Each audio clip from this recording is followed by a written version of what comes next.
আমরা বর্তমান সরকার আসার পরে দ্রুততার সঙ্গে এই ল্যান্ড হ্যান্ডওভারের প্রক্রিয়া শুরু করতে চলেছি।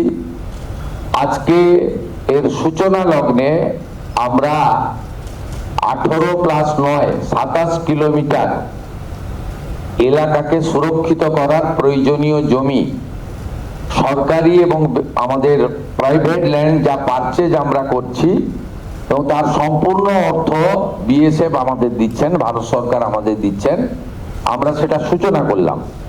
আমি বিশ্বাস করি পশ্চিমবাংলার দেশপ্রেমিক জনগণ এবং আমাদের অত্যন্ত দক্ষ আধিকারিকরা তারা আগামী কিছুদিনের মধ্যেই যতটা জমি আমাদের দেওয়ার দরকার বা আমরা দিতে পারবো, যেখানে যেখানে সীমান্ত সুরক্ষার প্রশ্নে কাঁটাতার দেওয়া সম্ভব আমরা অতি দ্রুততার সঙ্গে তুলে ধরব।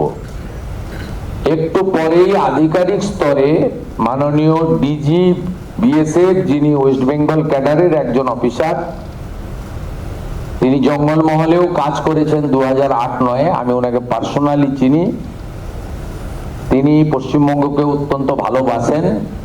তাকে আধিকারিকরা জমি হ্যান্ডওভার করবেন। আপনাদের মাধ্যমে পশ্চিমবাংলার দেশপ্রেমিক রাষ্ট্রবাদী জনগণ এবং মুখ্যমন্ত্রী হিসেবে আমি এবং অন্যান্য আধিকারিকরা, অন্যান্য বিএসএফ এর অফিসিয়ালরা আমরা এই গুরুত্বপূর্ণ সন্ধিক্ষণে এই হ্যান্ডওভারের সাক্ষী হিসেবে থাকব। আমি এর সাথে দুটো বিষয় আপনাদের উল্লেখ করব জনগণের জ্ঞাতার্থে। স্ট্যান্ডিং আমাদের যে প্রসিডিওর ছিল তাতে বর্ডার ডিস্ট্রিক্টগুলোতে কোঅর্ডিনেশন মিটিং প্রতিনিয়ত করার বিষয় ছিল। দীর্ঘ কয়েক বছর ধরে পশ্চিমবঙ্গে বর্ডারে ডিস্ট্রিক্ট ম্যাজিস্ট্রেটদের পৌরোহিত্যে যে কোঅর্ডিনেশন মিটিং, যাতে বিএসএফ, স্টেট পুলিশ, কাস্টম সহ অন্যান্য সংশ্লিষ্ট বিভাগ যেখানে থাকার কথা, একটাও মিটিং হয়নি। নতুন সরকার 9/5/2026 দায়িত্ব নেওয়ার পরে আমরা দার্জিলিংয়ে এই ধরনের কোঅর্ডিনেশন মিটিং করেছি 19/5-এ দার্জিলিং এবং শিলিগুড়িতে। আমরা 18/5-এ করেছি জলপাইগুড়িতে। আমরা 18/5-এ করেছি কোচবিহারে। দক্ষিণ দিনাজপুরে হয়েছে 18/5-এ। 19/5-এ হয়েছে উত্তর দিনাজপুরের রায়গঞ্জ পুলিশ ডিস্ট্রিক্টে, ইসলামপুর পুলিশ ডিস্ট্রিক্টে। 18/5-এ হয়েছে মালদায়, মুর্শিদাবাদ পিডি, জঙ্গিপুর পিডিতে হয়েছে 18/5-এ, এবং নদিয়ার আপনার Krishnanagar PD 18/5, Ranaghat PD police district 18/5, north 24 পরগনাতেও 18 তারিখ হয়েছে বনগাঁ পুলিশ ডিস্ট্রিক্টে, 19/5-এ হয়েছে বসিরহাট পুলিশ ডিস্ট্রিক্টে, আর বারুইপুর পুলিশ ডিস্ট্রিক্টে সাউথ 24 পরগনাতে 14/5-এ হয়েছে।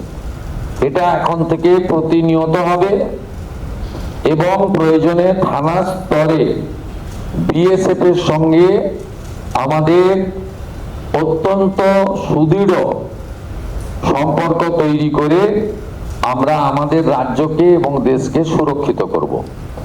আমি আরেকটা ঘোষণা করে মূল কর্মসূচিতে চলে যাব। সেটা হলো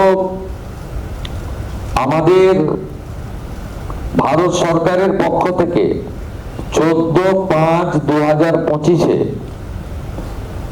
যারা অবৈধ বাংলাদেশি অনুপ্রবেশকারী তাদেরকে সরাসরি বিএসএফ এর হাতে হ্যান্ডওভার করার জন্য একটি নির্দেশিকা এবং তার সঙ্গে একটি আপনার অবৈধ অনুপ্রবেশকারীদেরকে হ্যান্ডওভারের আইন ভারত সরকারের পক্ষে under secretary government of India Pratap Singh Rawat পাঠিয়েছিলেন। ডেটটা আবার বলি, 14/5/2025, অর্থাৎ কার্যত 1 বছরেরও বেশি আগে। পশ্চিমবঙ্গের আগের সরকার তারা একদিকে শরণার্থীদের সিএএ দেওয়ার ক্ষেত্রে বিরোধিতা করেছে, অন্যদিকে এই গুরুত্বপূর্ণ সুযোগ বা আইন ভারত সরকার যেটা দিয়েছিলেন তাকে কাজে লাগেননি। আজ থেকে আমরা এই আইন কার্যকর করলাম।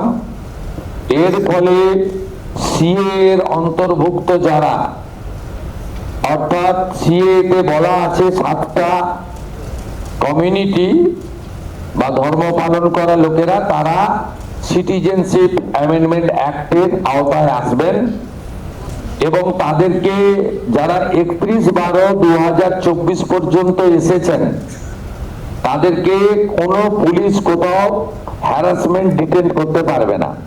সিএ এর আওতায় যারা নেই তারা হলেন কমপ্লিটলি অবৈধ অনুপ্রবেশকারী ইনফিল্ট্রেটার্স। তাদেরকে সরাসরি রাজ্য পুলিশ গ্রেপ্তার করবে এবং ডিটেন করবে এবং হ্যান্ডওভার করবে বিএসএফ এর হাতে, এবং বিএসএফ তারা বিডিআর এর সঙ্গে কথা বলে তাদেরকে ডিপোর্ট করার ব্যবস্থা করবে, অর্থাৎ ডিটেক্ট, ডিলিট, এবারে ডিপোর্ট। এই আইন আজ থেকে কার্যকর হলো। মাননীয় ডিজিপিকে এবং হোম সেক্রেটারিকে বলে দেওয়া হলো পশ্চিমবঙ্গের বর্ডার সন্নিহিত সমস্ত থানাগুলিতে এই আইন দেশের স্বার্থে, পশ্চিমবঙ্গের স্বার্থে আমরা আজ থেকে কার্যকর করলাম। ঠিক আছে, থ্যাংক ইউ।